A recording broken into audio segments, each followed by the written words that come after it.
ही जर सेवा तुम्ही केली ना 40 दिवसात एफर्टलेसली तुमचे पैसे तुम्हाला परत मिळतील. समोरचा व्यक्ती स्वतःहून तुम्हाला तुमचे पैसे परत करेल.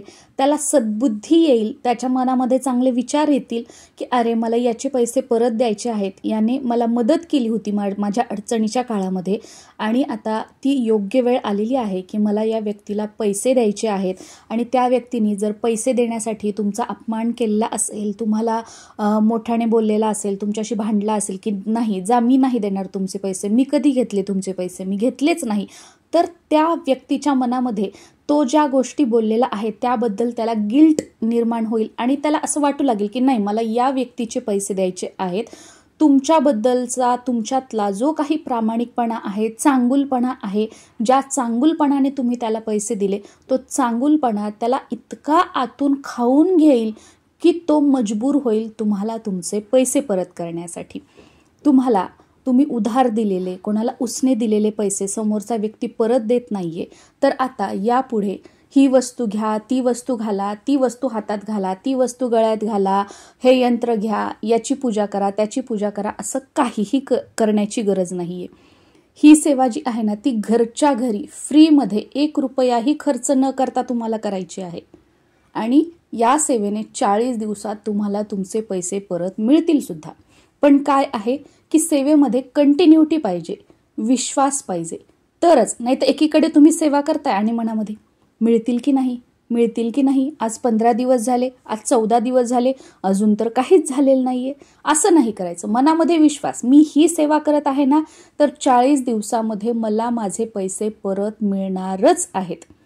आणि जो व्यक्ती समोरचा ज्याला तुम्ही पैसे दिलेले आहेत त्याच्याबद्दल सुद्धा वाईट विचार करायचा नाही. त्याला सुद्धा सकारात्मक व्हायब्रेशन्स द्यायच्या की ती व्यक्ती खूप चांगली आहे, मनाने खूप चांगली आहे. त्या व्यक्तीबद्दलच्या ज्या चांगल्या गोष्टी आहेत त्याचा नेहमी विचार करायचा, त्या गोष्टी नेहमी आठवायच्या आणि सकारात्मक व्हायब्रेशन्स त्या व्यक्तीला द्यायचे आणि ती व्यक्ती आपोआप तुम्हाला तुमचे पैसे परत देईल. नाहीतर तुम्ही त्या व्यक्तीने तुम्हाला पैसे परत द्यावे म्हणून एकीकडे सेवा करताय आणि एकीकडे त्या व्यक्तीला शिव्या देताय, त्या व्यक्तीची बदनामी करताय. तर कसं? एकीकडे तुम्ही पॉझिटिव्हिटी, त्याने पैसे द्यावे म्हणून सेवा करताय आणि दुसरीकडे तिथेच तुम्ही निगेटिव्हिटी पोहोचवताय. रस्त्यामध्ये तुम्ही आडखाटे आणताय.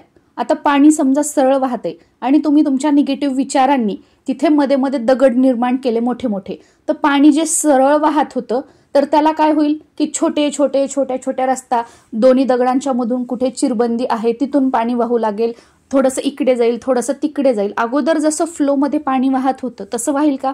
नाही वाहणार. त्या दगडामुळे सरळ पाणी वाहण्याला अडथळा निर्माण होईल. तसंच तुमच्या निगेटिव्ह विचारांमुळे तुमचं काम होणार जरी असलं ना त्याच्यामध्ये आपण स्वतःहूनच अडथळे निर्माण करतो आणि मग म्हणतो मी ही सेवा केली, मी हा उपाय केला, मला काहीच रिझल्ट मिळाला नाही. तर ही गोष्ट पण लक्षात घ्यायची आहे. महिला पुरुष दोघंही ही सेवा करू शकतात.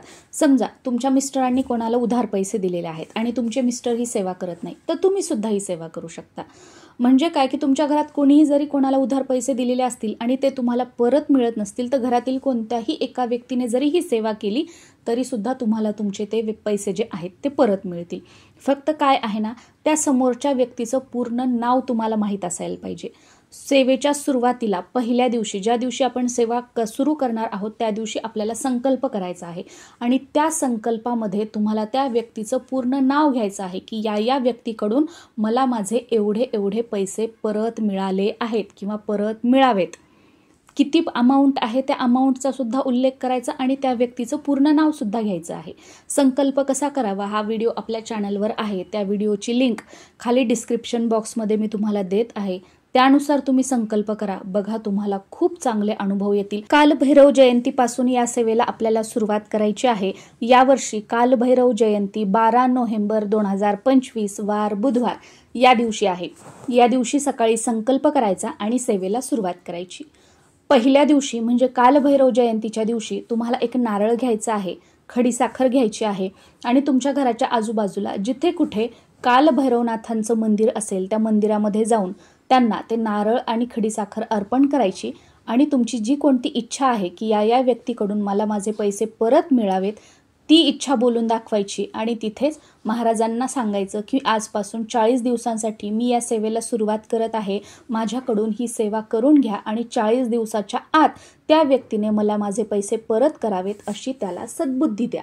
आता बऱ्याच जणांचा असा प्रश्न असेल की आमच्या घराच्या आजूबाजूला कुठे कालभैरव मंदिर नाहीये, तर अशा वेळेला तुम्ही स्वामी समर्थ केंद्रात जाऊन नारळ खडीसाखर अर्पण केली आणि तिथे महाराजांना प्रार्थना केली कालभैरव भगवानांचं स्मरण करून तरी सुद्धा चालेल.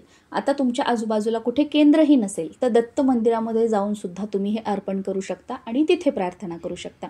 मग तिथून घरी आल्यानंतर आपल्याला सेवेला सुरुवात करायची आहे. आता सेवा काय करायची आहे तर आपल्याला 40 दिवस दररोज तुम्ही सूर्य मावळल्यानंतर संध्याकाळच्या वेळी दिवे लागणीच्या वेळेला ही सेवा केली तर अतिशय उत्तम. कारण कालभैरवनाथांची जी सेवा असते ती संध्याकाळी केली तर अतिशय उत्तम मानलं जातं. पण संध्याकाळच्या वेळी जर तुम्हाला वेळ नसेल तर तुम्ही दिवसभरात कधीही करू शकता, सकाळी करू शकता, पण शक्यतो ट्राय करा की संध्याकाळच्या वेळी ही सेवा करायची आहे. अगदी तुम्ही सूर्य मावळल्यानंतर रात्री 10 वाजेपर्यंत 11 वाजेपर्यंत कधीही ही सेवा केली तरी सुद्धा चालेल, पण जमलं तर संध्याकाळी करण्याचा प्रयत्न करा. आणि हो, 40 दिवस दररोज टायमिंग एकच ठेवा, जागा एकच ठेवा सेवा करण्याची आणि आसन सुद्धा एकच ठेवण्याचा प्रयत्न करा. कधी काहीतरी अडचण आली, काही प्रॉब्लेम आला आणि संध्याकाळची सेवा सकाळी झाली तर काही हरकत नाही, पण आज तुम्ही सकाळी करताय, उद्या दुपारी करताय, परवा संध्याकाळी करताय, अशी सेवा करू नका. मग कुठेतरी ना अनुभवासाठी अडथळे येतात, प्रॉब्लेम येतात. मग माझी इच्छा पूर्ण नाही झाली, का नाही झाली, मी तर सेवा केली, असं झालं तसं झालं, बरेचसे प्रश्न येतात. त्यामुळे या गोष्टीकडे सुद्धा आवर्जून लक्ष द्या. आणि सेवा जी आहे ती देवघरासमोर बसून करायची आहे. देवासमोर दिवा लावायचा, धूप अगरबत्ती लावायची आणि सेवा करायची आहे. सेवा करताना आपल्या उजव्या हातामध्ये पांढरी मोहरी घ्यायची आहे. ना काळी मोहरी ना पिवळी मोहरी, आपल्याला पांढरी मोहरी अगदी चिमूटभर, अगदी आपण चिमूटमध्ये कसं हिंग वगैरे टाकण्यासाठी घेतो तसं चिमूटभर पांढरी मोहरी आपल्या उजव्या हातामध्ये ठेवायची, मूठ बंद करायची, प्रार्थना करायची. त्या व्यक्तीचं पूर्ण नाव घ्यायचं, या व्यक्तीने मला माझे पैसे परत करावेत अशी कालभैरव भगवानांचं स्मरण करून त्यांना प्रार्थना करायची आणि 11 वेळा कालभैरवाष्टक म्हणायचं.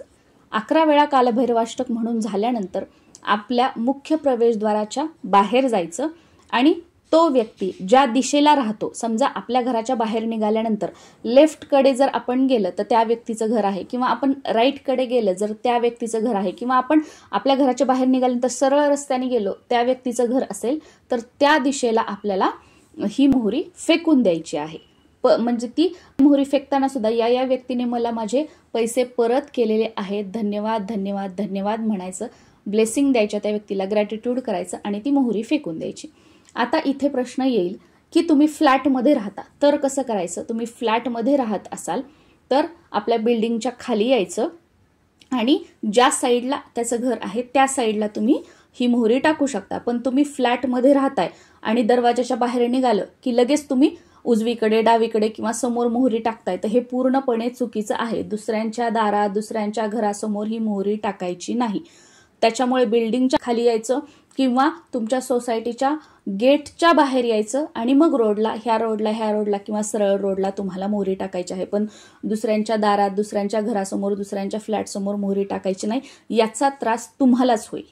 मग कुठेतरी निगेटिव्हिटी तुम्हाला, जेव्हा आपण दुसऱ्यांना काहीतरी हे करतो ना, त्रास देतो, तो इरिटेट होणार, कोणी काय टाकलं आहे, हे टाकलेलं आहे, कोणी काय केलं, त्याच्यासाठी ही काळजी आपल्याला घ्यायची आहे. आणि त्या रस्त्याला पूर्ण मध्यभागीच टाका, रस्त्यावरच टाका, या कडेला टाका, त्या कडेला टाका, असं काही नाही. त्या रस्त्याला आपण साधं चलता चलता जायचं आणि हातातली ती मोहरी खाली सोडायची कडेला आणि तिथून मागे वळून डायरेक्ट घरी यायचं. घरी यायच्या अगोदर काय करायचं, दारामध्ये थोडंसं पाणी ठेवायचं, पायावर पाणी टाकायचं, घरामध्ये यायचं, हातपाय धुवायचे, देवाला नमस्कार करायचा आणि आपली जी काही कामं आहेत, रुटीन आहे ते आपल्याला करायचं आहे. सेम तुमचं बैठं घर असेल, बंगला असेल तर तुमच्या बंगल्याच्या बाजूला दुसरं कोणाचा बंगला आहे, तुमच्या बंगल्याच्या बाजूला दुसरं कोणाचं घर आहे, या साईडला त्या साईडला समोर एक बंगला आहे तर कोणाच्या दारासमोर टाकायचं नाही. तर अशा वेळेला काय करायचं, आपल्या मुख्य प्रवेशद्वाराच्या गेटच्या बाहेर जायचं आणि ज्या रोडला, ज्या साईडला त्या व्यक्तीचं घर आहे, पुढे गेल्यानंतर कुठे मोकळी जागा वगैरे आहे त्या रोडला तर तिथे टाकायचं. आणि जागाच नसेल, सगळे लाईननी घरं असतील, मग काय करायचं, आपल्या मुख्य प्रवेशद्वारच्या मेन गेटच्या बाहेर यायचं. ज्या साईडला त्या व्यक्तीचं घर आहे, ज्या रोडला त्या व्यक्तीचं घर आहे त्या दिशेने आपण तोंड करून उभं राहायचं आणि फक्त आपला हात असा करायचा जसं काही आपण त्याच दिशेला ती मोहरी फेकली आहे, पण फक्त हात झटकल्यासारखा करायचा, हातातली मोहरी टाकून द्यायची नाही दुसऱ्यांच्या दारामध्ये. फक्त हात त्या साईडला असा फेकला, आपण बॉल कसा फेकतो तसं तर हात फेकल्यासारखा करायचा, मोहरी आपल्या हातामध्येच ठेवायची आणि त्यानंतर मग आपल्या मुख्य प्रवेशद्वाराच्या गेटच्या बाहेरच त्या दिशेला आपल्या कंपाऊंडच्या बाहेर आपल्या घराजवळ आपल्याला ती मोहरी टाकायची आहे आणि मग त्याच्यावर तुम्ही काही कागद वगैरे ठेवू शकता आणि ती मोहरी जाळून टाकू शकता. असं एक करायचं आहे. पण दुसऱ्यांना त्रास होईल असं मोहरी कोणाच्या दारात वगैरे टाकायची नाहीये.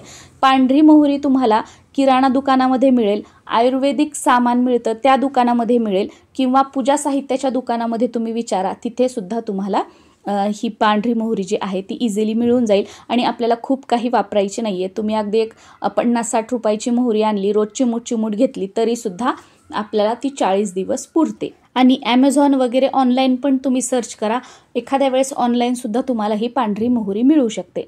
आता समजा कालभैरव जयंतीच्या दिवशी तुम्हाला पिरियड्स असतील, तुम्हाला सुतक आलेलं असेल किंवा तुम्ही गावाला वगैरे कुठे आहात आणि तुम्हाला ही सेवा करायची आहे, पण त्या दिवशी तुम्ही सेवेला सुरुवात करू शकत नाही, तर मग अशा वेळेला तुम्ही प्रत्येक महिन्याला कालाष्टमी असते ना, तर कोणत्याही कालाष्टमीपासून तुम्ही या सेवेला सुरुवात करू शकता. तुम्ही कॅलेंडरवर बघा, कालाष्टमी लिहिलेलं असतं, मग त्या दिवसापासून या सेवेला सुरुवात करायची. सेम प्रोसेस असणार. किंवा तुम्ही कोणत्याही रविवारपासून या सेवेला सुरुवात करू शकता.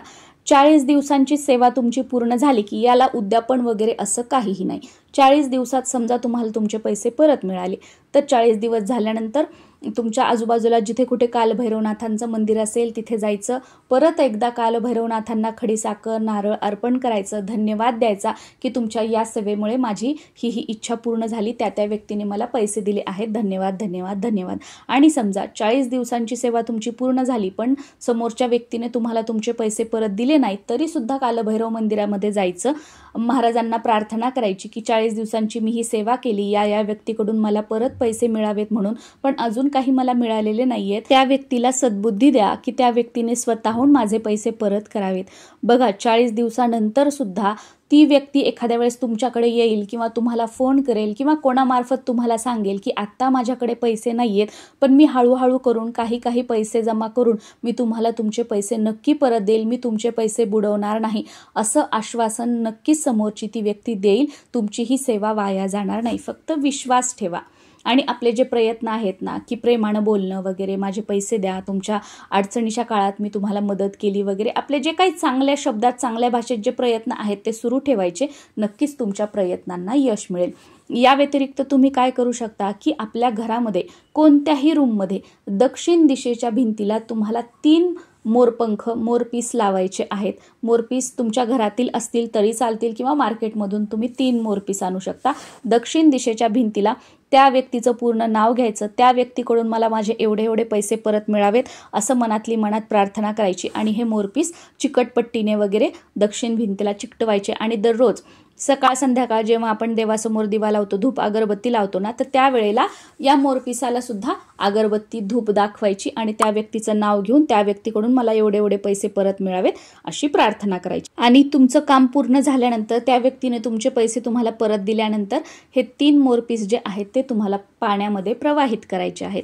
आणि पहिली सेवा करताना 40 दिवसाची जर मध्ये तुम्हाला पिरियड्स आले तर तुमच्या घरातील इतर मंडळींनी सेवा केली तरी सुद्धा चालू शकतं. 40 दिवसात तुम्ही ते काउंट करू शकता. पण तुमच्या घरात कोणी सेवा करणारं नसेल तर तेवढे 4 दिवस गॅप राहू द्या आणि मासिक पाळी झाली की परत तुम्ही जिथे तुमचं स्टॉप झालं होतं, समजा 15 दिवसाची सेवा झाली, तुम्हाला मासिक पाळी आली, ते 4 दिवस सोडायचे आणि परत मासिक पाळी झाल्यावर 5व्या दिवसापासून 16व्या दिवसापासून कंटिन्युटीत तुम्हाला सेवा सुरू करायची आहे. आणि समजा तुम्हाला सुतक वगैरे काही आलं तर सुतक झाल्यानंतर परत पहिल्या दिवसापासून म्हणजे कोणत्याही रविवारपासून किंवा त्या महिन्यातील कालाष्टमीपासून या सेवेला 0 पासून तुम्हाला या सेवेला सुरुवात करावी लागणार आहे.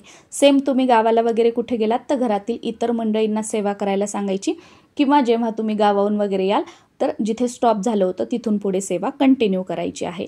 यासाठी कोणतेही नियम वगैरे काही नाही, ब्रह्मचर्याचं पालन वगैरे असं काहीही नाही. फक्त नॉनव्हेज जे आहे ते तुम्हाला 40 दिवस वर्ज्य करायचं आहे.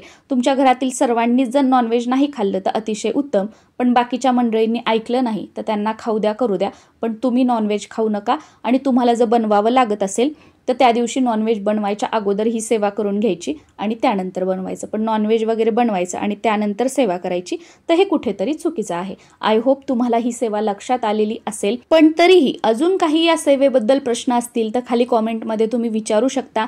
नक्कीच त्यांची उत्तरं देण्याचा मी प्रयत्न करेल. नमस्कार.